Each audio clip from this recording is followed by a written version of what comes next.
হওয়ার সাথে সাথে যেন আমার মৃত্যু হয়, কারণ ইব্রাহিমের সামনে আমার মরণ হলে ইব্রাহিম আমার জানাজা পড়াবে। ইব্রাহিম আদহাম লোকটাকে বললেন, আমি ইব্রাহিম। তুমি ইব্রাহিম? হ্যাঁ, আমি ইব্রাহিম বিন আদহাম। বুড়া লাফায়া উঠা ইব্রাহিম আদহামকে জড়ায় ধরছে। ইব্রাহিম আদহামকে চুমু খাইতেছে, পাশে বসছে। এক পর্যায়ে ইব্রাহিমের কোলে শুইছে, শুয়া হাসতে হাসতে পড়তেছে, আশহাদু আল্লা ইলাহা ইল্লাল্লাহ ওয়া আশহাদু আন্না মুহাম্মাদান আবদুহু ওয়া রাসূলুহু। একদিক দিয়ে কালেমা পড়ছে, লা ইলাহা ইল্লাল্লাহ মুহাম্মাদুর রাসূলুল্লাহ, আর একদিক দিয়ে রূহ বের হয়ে গেছে। ইব্রাহিম আদহাম রহমাতুল্লাহি আলাইহি ওনার জানাজা পড়াইছে। কোন নেক বান্দা কিছু চাইলে, নেক আমল করনে ওয়ালা বান্দার চাওয়া আল্লাহ ফেরত দেয় না।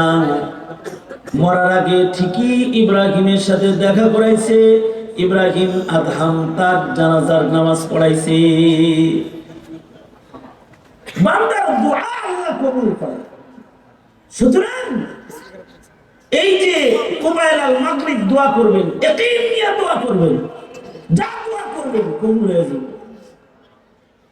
দেখেন না, এই বান্দা যা দোয়া করতেছে এটা কবুল হইতেছে। বুখারী শরীফে আছে, বুখারী শরীফে আছে, এক লোকের কাছ থেকে টাকা ধার আনছে, তারিখ দিছে, ওই অমুক তারিখে টাকা ফেরত দিব। গাঙ্গের এই পার হের বাড়ি, ওই পার হের বাড়ি, বিশাল বড় নদী। তারিখ মতো টাকা ফেরত দিতে নদীর ঘাটে গেছে, কিন্তু নৌকা ছাইরা দিছে।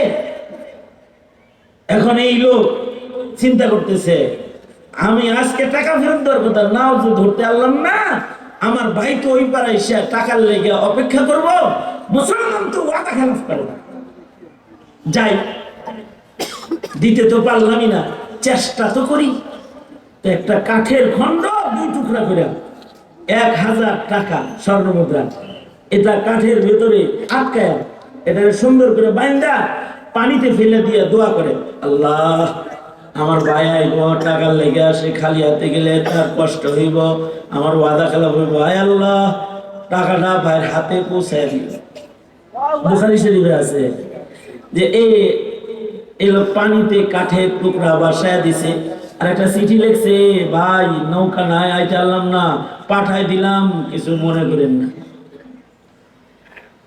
হাদিস শরীফে আছে, ওই লোক ঠিকই টাকা নেওয়ার জন্য নদীর ওই পাড়ে এসে দাঁড়ায় দিছে, যে আমার ভাই ওয়াদা দিছে আসবে, কিন্তু দেখে লঞ্চে থেকে কত লোক নামে, হেই ভাই আর নামে না, নিরাশ হয়ে ফেরত দিতেছে।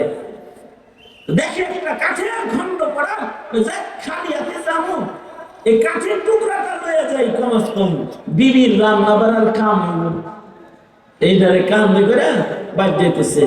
যে বড়ে কয়, হে আয় তো নাই ভাই, কিন্তু হয়তো কোনো সমস্যা আছে, খালি আহি নেই, নদীর ঘাট থেকে ভাসমান একটা কাষ্ঠখণ্ড লয়ে আইছি, নাও তোমার রান্না বাড়ার কামে লাগবে। বউ খেয়াল করে দেখে যে এটা 2 কাঠ শক্ত করে বাঁধন আছে, খুলছে, খুলে দেখে 1000 টাকা। এই টাকা তো শুধু টাকা নাই, একটা চিঠিও আছে। চিঠিটা মনে হয় তোমার ওই ভাইয়ের চিঠি। দেখো, দেখে খুলে দেখে যে এটার ভিতরে লেখা আছে, ভাই ঘাটায় ছিলাম, নাও নাই, নৌকা ছেড়ে দিছে, ওয়াদা যেন খেলাপ না হয়, তাই পানিতে ভাসায়া পয়সা ছাইরা দিলাম, মাফ করে দিন। সত্য সত্যই আল্লাহ তাআলা দুয়ার বরকতে পানির হুকুম দিছে, যে আমার বান্দার দোয়া কইরা আমানত পৌঁছানোর জন্য দোয়া করছে, আই আমার বান্দার চাওয়া পূরণ করা আমি আল্লাহর পক্ষ থেকে ওয়াজিব হয়ে গেছে। যা পানি কাঠের খণ্ডকে ভাসায়া ওই পার লয়ে যা, ওই পার লয়ে গেছে, টাকা তো পেয়ে গেছে। কয়েকদিন পরে আবার চিন্তা করতেছে টাকা পাইছে কি পাইনি, আবার দিয়ে যায়, আবার 1000 টাকা নিয়ে গেছি, যে এই যে নেন টাকা নিয়েছিলাম, টাকা একটা দুইবার নেয় নাকি বলছে কেন? সেদিন না কাঠের ভিতরে স্মৃতি সুদ্ধা পাঠাই দিয়েছিলেন, এটা আমি পাইছি না, আবার দেন। আল্লাহু আকবার। মুমিনের দোয়া, মুমিনের দোয়া।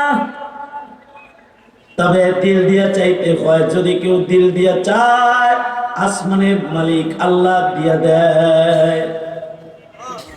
আমি আপনাদের কাছে একটা দোয়া চাইব, সেটা হলো দোয়া করুন ফিলিস্তিনিদের জন্য এই সময়। আমি আরেকটা দোয়া চাইব, দোয়া করুন জেলবন্দি আলেমদের জন্য এই সময়ে, আল্লাহ আমানুল হককে মুক্ত করে দেন আল্লাহ।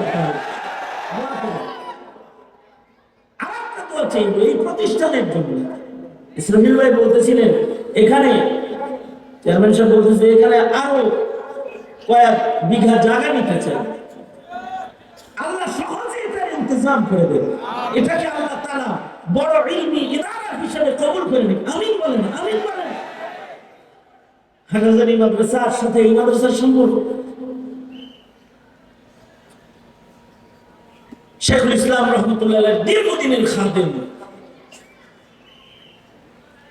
শফি বদ্দা, শফি ভাই, উনি এই মাদ্রাসাকে মুরব্বী হিসেবে দেখভাল করেন। হাটাজারি মাদ্রাসার সাথে একটা গভীর তাআল্লুক এই মাদ্রাসার আছে। পাশাপাশি সময়ের একজন আলোচক, নবীন প্রজন্মের গ্রহণযোগ্য একজন আলোচক হলেন মুফাসসির কুরআন মাওলানা সালমান ফারসি দামাত বরকাতুহু। উনি মাদ্রাসার ইহতিমামের দায়িত্বে আছেন, মুহতামিম হিসেবে আছেন। এই দেশের উলামায়ে কেরামের একটা নজর শেখুল ইসলাম রহমাতুল্লাহি আলাইহির বরকতে এই মাদ্রাসার দিকে আছে। দেখেন না, জোহরের আগে আমরা দুজন এসে গেছি, জোহরের পরে জুমার পরে বয়ান করছে। ওই যে রেজওয়ান রফি সাহেব সহকারে রেজওয়ান সাহেব, ওই যে অসুস্থ মানুষ, সেও চলে আসতেছে। আল্লামা উলিমুনি দামাত বরকাতুহু সহকারে সব বড় বড় মকবুল মানুষরা এখানে ওয়াজের জগতে যারা খুব জনপ্রিয়, তারা চলে আসছে। কেন? এই মাদ্রাসাটার সাথে তাদের একটা সম্পর্ক হয়ে গেছে। আল্লাহ তাআলা এই ইদারাকে কবুল করুন এবং এটাকে আল্লাহ তাআলা মারকাজি একটি ইলমি ইদারা হিসেবে আল্লাহ তাআলা চমকায় দেন বিশ্বব্যাপী। জোরে আওয়াজ করে বলেন আমিন। চেয়ারম্যান সাহেবের মনের একটা অনেক বড় আশা আছে, সুপ্ত আশা, ভেতরে লুকানো আশা, যেটা বলার ভাষাও তার হয় না। আল্লাহ ওই আশাগুলোকে কবুল করে নেন। কারণ এই জামিয়ার এক কোণে জীবনের শেষ ঠিকানা বানানোর আশা অনেক বড়। আল্লাহ তাআলা কবুল করেন, ওনার আব্বাকে কবুল করেন, এই পরিবারকে কবুল করেন, যারাই প্রতিষ্ঠানের সাথে জড়িয়ে আছে সবাইকে আল্লাহ কবুল করেন। দোয়া, মুখতাসার দোয়া। আল্লাহুম্মা আনতাস সালাম ওয়া মিনকাস সালাম, ইলাইকা ইয়ারজিউস সালাম, তাবারাকতা রব্বানা ওয়া তাআলাইতা ইয়া জাল জালালি ওয়াল ইকরাম। শুক্রবার জুমার বার মাগরিবের পূর্বে দোয়া কবুল হয়। আল্লাহ চাইলে নাকি তুমি দাও, কোনো পর্দা নাই, তাই আমরা হাত পাচ্ছি। আল্লাহ আমাদের গুনাহ মাফ করে দাও। আল্লাহ ফিলিস্তিনের মুসলমানদের মুক্তি দিয়ে দাও। আল্লাহ আকসাকে আজাদ করে দাও। আল্লাহ রব্বুল আলামিন উলামায়ে কেরাম যারা জেলখানায় আছে মুক্ত করে দাও। মামলা মোকদ্দমায় যারা জড়িত রেহাই দিয়ে দাও।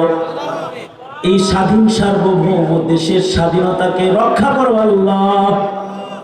যারা এই দেশে ইসলাম নিয়ে চক্রান্ত করে, ইসলামের বিরুদ্ধে আইন করতে চায়, যারা ইসলামের উপরে আঘাত আনতে চায়, আল্লাহ এদের বিচার তোমার কুদরতের হাতে নিয়ে নাও আল্লাহ।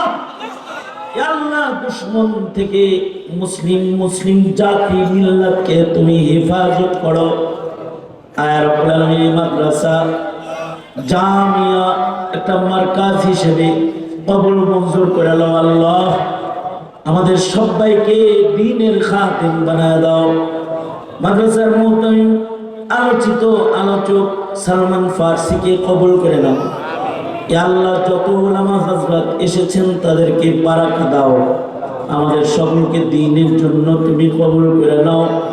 ইয়া আল্লাহ যত চাওয়া আছে সব নেক চাওয়াগুলো কবুল করে নাও।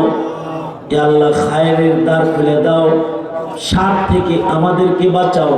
সুবহান রাব্বিকা রাব্বিল ইজ্জাতি আম্মা ইয়াসিফুনা ওয়া সালামুন আলাল মুরসালিন আলহামদুলিল্লাহি রাব্বিল আলামিন। আসসালামু আলাইকুম ওয়া রাহমাতুল্লাহ।